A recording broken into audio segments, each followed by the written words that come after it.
नमस्कार और साक्षी news network और आप सभी का स्वागत है।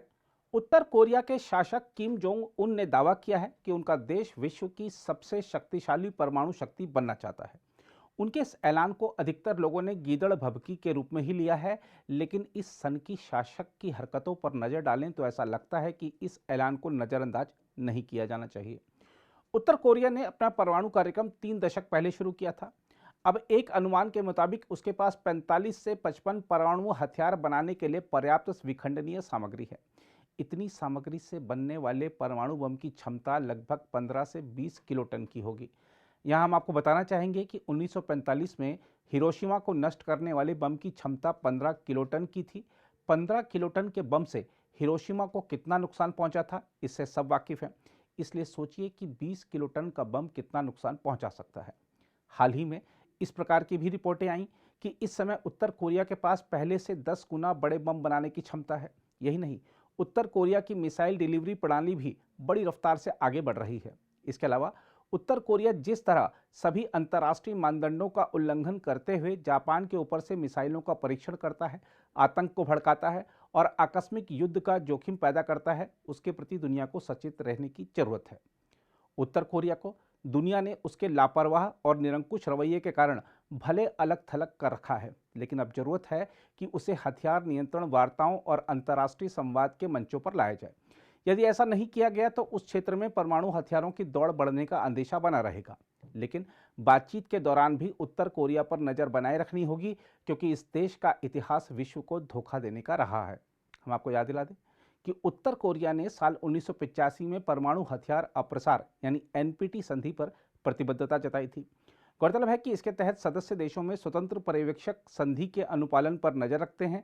साथ ही एनपीटी पर हस्ताक्षर करने वाले देश हथियारों पर नियंत्रण और कटौती के लिए भी प्रतिबद्ध होते हैं। लेकिन उत्तर कोरिया एनपीटी संधि पर सहमत होने के बावजूद दुनिया को धोखा देता रहा। सन 1993 से लेकर अब तक उत्तर कोरिया ने अमेरिकी राष्ट्रपतियों और विश्व समुदाय को गुमराह किया और धोखा दिया। उल्लेखनीय है कि परमाणु क्षमता हासिल करने के बाद उत्तर कोरिया साल 2003 में एनपीटी से बाहर आ गया था और 2006 में उसने पहला परमाणु विस्फोट कर दुनिया को चौंका दिया था। इस कदम के जरिए उत्तर कोरिया ने वैश्विक शक्ति संतुलन तो बिगाड़ा ही, साथ ही दुनिया के लिए बड़ा खतरा भी पैदा कर दिया। हैरत की बात यह रही कि उत्तर कोरिया पर लगाम लगाने की विश्व समुदाय की कोई भी पहल कारगर नहीं हुई।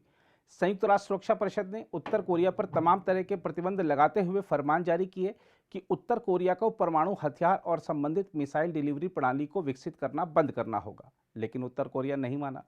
साल 2006 में परमाणु परीक्षण के बाद से उत्तर कोरिया पर प्रतिबंधों के 9 दौर चले, लेकिन उत्तर कोरिया टस से मस नहीं हुआ।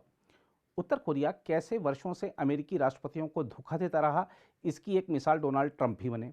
ट्रंप ने किम जोंग उन को सिंगापुर में वार्ता के लिए आमंत्रित किया और उत्तर कोरियाई अर्थव्यवस्था को लाभ पहुंचाने के लिए कई प्रस्ताव दिए। बदले में किम जोंग उन ने परमाणु कार्यक्रम से हटने का वादा किया, लेकिन उल्टा उन्होंने परमाणु कार्यक्रम को और तेज कर दिया। एक रिपोर्ट के अनुसार जिस तेजी से किम अपने परमाणु कार्यक्रम को आगे बढ़ा रहे हैं, उसको देखते हुए इस दशक के अंत तक उत्तर कोरिया के पास 200 परमाणु बम हो सकते हैं। यदि ऐसा हुआ तो वाकई किम जोंग उनका उत्तर कोरिया को परमाणु महाशक्ति बनाने का सपना साकार हो जाएगा। यदि उत्तर कोरिया इसी रफ्तार से अपने परमाणु कार्यक्रम को आगे बढ़ाता रहा तो जल्द ही उसके पास अमेरिका और रूस के पास मौजूद परमाणु बम भंडार से भी ज़्यादा बड़ा भंडार होगा। उल्लेखनीय है कि अमेरिका और रूस के पास दुनिया के सभी परमाणु हथियारों का लगभग 90% हिस्सा है। इसके अलावा इस समय इजराइल के पास 90, भारत के पास 160, पाकिस्तान के पास 165, ब्रिटेन के पास 225, फ्रांस के पास 300 से कुछ कम और चीन के पास 350 परमाणु बम होने का अनुमान है। अंतर्राष्ट्रीय मंचों पर कोई देश कुछ भी कहे, लेकिन यह बात सही है कि हर देश अपने हिसाब से निर्णय लेता है। अब जैसे परमाणु हथियारों के निषेध पर 2017 की संधि की बात ही कर लें तो दुनिया कहती है कि उत्तर कोरिया को इस पर हस्ताक्षर करने चाहिए, लेकिन यह भी सत्य है कि अन्य मौजूदा परमाणु शक्ति संपन्न देशों में से किसी ने इस पर हस्ताक्षर नहीं किए हैं। ऐसे में खतरा बढ़ाने का दोष सिर्फ उत्तर कोरिया को नहीं दिया जा सकता। ऐसे में सवाल उठता है कि क्या उत्तर कोरिया की निरंकुशता को थामने के लिए उसे परमाणु क्लब का हिस्सा मान लेना चाहिए या उस पर से अप्रभावी प्रतिबंधों को समाप्त कर देना चाहिए। संभव है ऐसा करने से उत्तर कोरिया के तेवर शांत हो जाएं। यहाँ हम यह भी उदाहरण देना चाहेंगे कि कैसे साल 1999 में अमेरिका और कई अन्य देशों ने भारत और पाकिस्तान की ओर से परमाणु परीक्षण करने के बाद उनके खिलाफ प्रतिबंधों को लगाया और फिर हटा दिया। दोनों प्रतिद्वंदी देशों भारत और पाकिस्तान ने कभी भी एनपीटी को स्वीकार नहीं किया। इसी तरह इजरायल पर भी कभी परमाणु कार्यक्रम को लेकर किसी प्रकार के प्रतिबंध नहीं लगाए गए। ऐसे ही कई और भी उदाहरण हैं। बहरहाल, यदि उत्तर कोरिया इसी तरह परमाणु कार्यक्रम पर आगे बढ़ता रहा तो क्षेत्र में परमाणु हथियारों की दौड़ का बढ़ना स्वाभाविक है। इतिहास बताता है कि भारत ने परमाणु बम बनाकर परीक्षण किया तो होड़ में पड़कर पाकिस्तान ने भी ऐसा कर डाला। इजराइल ने ऐसा किया तो ईरान भी उसी राह पर चल पड़ा।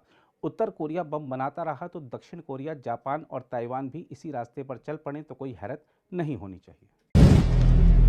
अगर आप भी लेना चाहते हैं देश दुनिया की तमाम जानकारी तो आज ही सब्सक्राइब करें हमारे चैनल को। साथ ही नीचे दिए बेल आइकन को जरूर दबाएं ताकि हर अपडेट आप तक पहुंच सके।